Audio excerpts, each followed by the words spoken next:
কাফের হলে আল্লাহ বিশ্বাস করত। মনের মাঝে প্রশ্ন আইতে পারে, আবু জাইলে আল্লাহর কাছে দোয়া করে, এখানে আবু জাইলে কি আল্লাহ মানত? আল্লাহ মানত না, তবে বিশ্বাস করতো আল্লাহ আছেন। সুবহানাল্লাহ। এ কথা আমার নাই, আল্লাহ পাক রব্বুল আলামিন জানাইলো আমার হাবিব, ওয়ালা ইন সাআলতাহুম মান খালাকাহুম লা ইয়াকুলুনাল্লাহ।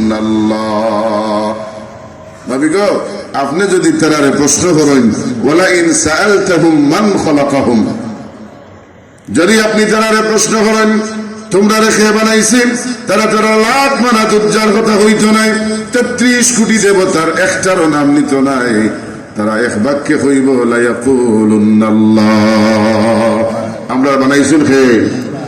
অন্য জায়গায় আল্লাহ পাক রব্বুল আলামিন জানাইন, ওয়ালা ইন সাআলতাহুম মান খালাকাস সামাওয়াতি ওয়াল আরদ লা ইয়াকুলুনাল্লাহ।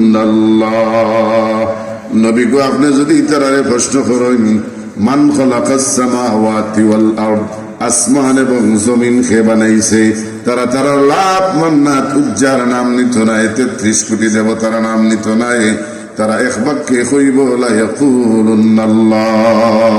সুবহানাল্লাহ। আবু জাইল আমার নবীর সামনে বইয়া দোয়া করে, আল্লাহ মক্কাত কি আর মানুষ দেখলাই নানি, আব্দুল্লাহর বেটা মোহাম্মদ তুমি কোরআন দিলাই, যে গরিব মোহাম্মদ, এতিম মোহাম্মদ, তারা যখন কোরআন দিলাইছ, তাইলে আমরা হাতের বর্ষণ করিয়া গজব দিয়ে মারিলাম। আল্লাহ তার দোয়া খান কবুল করছে। আল্লাহ আবু জাইলের দোয়া কবুল করেন। হুজুরে ফরমাইন, বদরের যুদ্ধের আগের দিন রাত আবু জাহিলে আল্লাহর কাছে দোয়া করছে, আল্লাহ আগামী কালকে বদরের প্রান্তর যারা হকর পথে আছে তুমি তারারে বিজয় দিও। আবু জাহিলে দোয়া করছে আল্লাহর কাছে, আল্লাহ আগামীকাল বদরের যুদ্ধ যারা হকর পথে আছে তুমি তারারে বিজয় দিও। এখন হকর পথে কাফির নিনা রাসূলুল্লাহ এবং তার সাহাবী হল, সুতরাং ১০০০ কাফেরের বিরুদ্ধে মাত্র ৩১৩ জন মুজাহিদে যুদ্ধ করিয়া বিজয় লাভ করছেন। সুবহানাল্লাহ। আবু জাহিলের এই দোয়াটা আল্লাহ কবুল করছেন। রাসূলুল্লাহর সামনে দাঁড়াইয়া আবু জাহিলে দোয়া করে, আল্লাহ জিবরিল আমিন রে পাঠাই দিন, জিবরিল যাও আমার বন্ধুর সামনে দাঁড়াইয়া আবু জাহিলে আমার কাছে দোয়া করে, এখান আয়াত আমার হাবিব রে গিয়া ওয়াহি দিয়াও, এখান আয়াতে কারিমা দিয়ে আমার হাবিবের কাছে দিয়াও, যাতে আবু জাহিলে বুঝুক তার দোয়া খান আমি কবুল করছি। যেহেতু কবুল করছি এর বাদেও তার এখানে গজব দিয়া মারি না।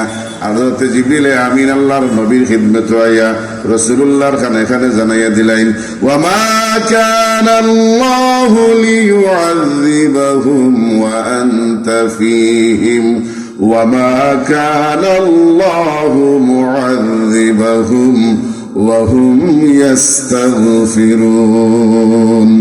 নবী গো, যত সময় পর্যন্ত আপনি কাফেরের মাঝে আছেন ততক্ষণ পর্যন্ত আমি আল্লাহ তার উপরে গজব দিতাম নাই। সুবহানাল্লাহ।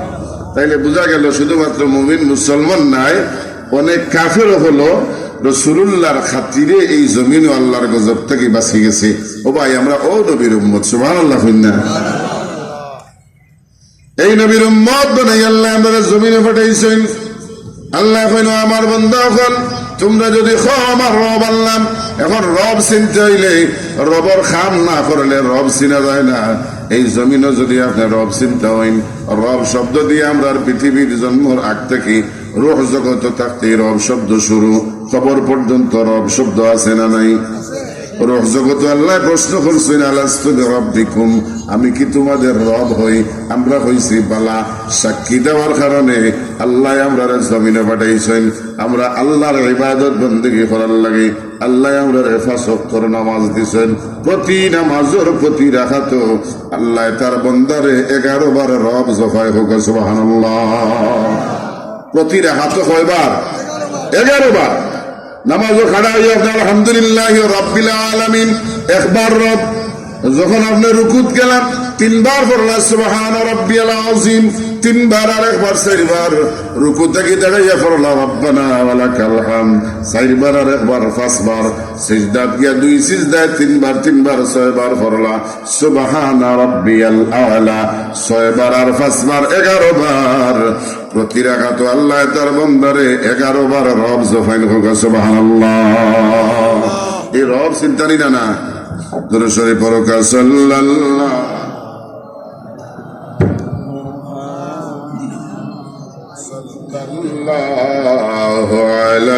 এখন দেখা যান না আমার এখন কমফোর্টেবল লাগে যে না এখন আমার মাইকে আর যাতা মারছে না।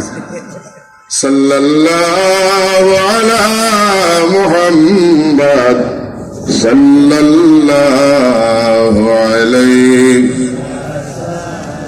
আল্লাহ প্রতি রাখা তো কয়বার রব জফাই? 11 বার। এখন 11 বার রব যদি আপনি জফিয়া জমিন থেকে যাই তাইলে কবর যাওয়ার বাদে রব আছে না নাই? প্রথম প্রশ্ন হইল মার রাব্বুকা, সুবহানাল্লাহ। প্রথম প্রশ্ন কি দা? মার রাব্বুকা। এখন আপনি যদি দুনিয়ার জমিন ওই রব চিনিলেন আর সিনিয়া রবর কথার উপরে অটল থাকেন, সুম্মা ইসতাকামু, ইস্তেকামত থাকেন যে না ইমান দিমু জান দিমু কিন্তু ইমান দিতাম নাই। আল্লাহ পাক রব্বুল আলামিন জানেন বান্দারে সুম্মা ইসতাকামু, তুমি যদি এই কথার উপরে ইস্তেকামত থাকো, কিলা ইস্তেকামত থাকতাম? ইমান আনার বাদে মানুষের উপরে হামলা মামলা হুমকি দামকি কিছুটা আমরার সমাজ বর্তমানে কম হয়, কিন্তু রাসূলুল্লাহর সাহাবায়ে কেরাম হলে বড় কষ্ট করিয়া ইমানটারে আনছেন। আল্লাহরে রব হওয়ার বাদে এই কথার উপরে ইস্তেকামত থাকতে গিয়া ঘর ছাড়ছেন, বাড়ি ছাড়ছেন, বিবি ছাড়ছেন, বাচ্চা ছাড়ছেন, কোটি কোটি টাকার সম্পদ ছাড়ছেন, নিজের জান দিছেন, তবু ইমান দিছেন না। রাসূলুল্লাহর সাহাবায়ে কেরাম হলে তো কালেমা জমিনে প্রতিষ্ঠা করছেন।